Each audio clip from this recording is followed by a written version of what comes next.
சிறப்பு எல்லாத்துக்கும் சிறப்பு தான்யா. இதுக்கு தான் அதுக்கு தான் இல்லை. தாத்தா உள் மனதோட நம்பி வந்தீங்கன்னா கண்டிப்பா நீங்க நினைச்ச காரியம் நடக்கையா. ஐயா நம்ம குடும்பத்துல ஒருத்தர் தான் ஐயா அவரு. தாத்தான்னு அதை உரிமையா கூப்பிடுவாங்க ஐயா. எல்லார் கனவுலையும் வருவார் ஐயா. உள்ளன்போட வேணும்னா உங்க கனவுல கூட வருவார் ஐயா. ஒவ்வொரு கோவிலுக்கும் காணிக்கையா செலுத்துறதுக்கு சில விசேஷ பொருட்களா சொல்லுவாங்க. அந்த மாதிரி இந்த கோவிலுக்கு காணிக்கை அந்த மாதிரி இங்க அன்னதானம் பண்றாங்க ஐயா. அவங்கவுங்க முடிஞ்சது அரிசி பருப்பு எண்ணெய் புளி அது மாதிரி வாங்கி தருவாங்க ஐயா. அன்னதானம் எந்தெந்த நாட்கள்?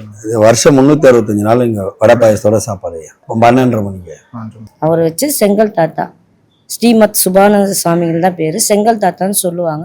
எனக்கு நானே கேள்விப்பட்டு வந்து எனக்கு நல்லா இருக்கு. நானும் பல பேருக்கு சொல்லி இருக்கேன். சேஞ்ச் இருக்கு, கண்டிப்பா சேஞ்ச் இருக்கு. நான் எவ்வளோ ப்ராப்ளத்துல வந்தேன், இங்க வந்து எனக்கு கொஞ்சம் இம்ப்ரூவ்மெண்ட் இருக்கு. என் நம்பிக்கையில நான் வரேன்.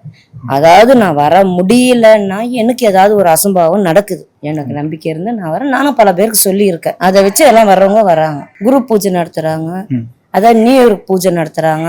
நம்மளால முடிஞ்ச டொனேஷன் நான் டொனேஷனா எழுதிடுவேன். நான் யாருக்கு எதாவது வேணா வாங்கி கொடுவேன், நான் டொனேஷனா எழுதுறேன். நான் மாசம் தாத்தாவுடைய கோவில்ல என்ன சிறப்பு?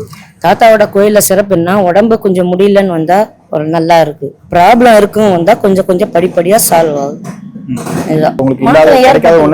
அதாவது நான் நிறைய லாஸ் ஆனேன், இங்க வந்து ஓரளவுக்கு எனக்கு இம்ப்ரூவ்மெண்ட் இருக்கு. நிறைய லாஸ் ஆன இங்க வந்து எனக்கு ஒரு இம்ப்ரூவ்மெண்ட் இருக்கு. சிறப்பான பொருட்கள் என்ன, அதாவது மனசுல நம்ம என்ன வேண்டிக்கிட்டோமோ அதை கொடுக்கலாம். நான் மாசம் டொனேஷன் கொடுத்துருவேன். நம்மளால என்ன முடியும் தாத்தாக்கு தாராளமா செய்யலாம். செய்யறவங்க அவர் கைவிட மாட்டார். தினமும் அன்னதானம் நடக்கும்னு சொல்லியிருந்தாங்க. ஆமாப்பா, அன்னதானம் பத்தி எனக்கு மோஸ்ட்லி தெரியாது, ஆனா நான் வந்து சாப்பிட்டு இருக்கேன்.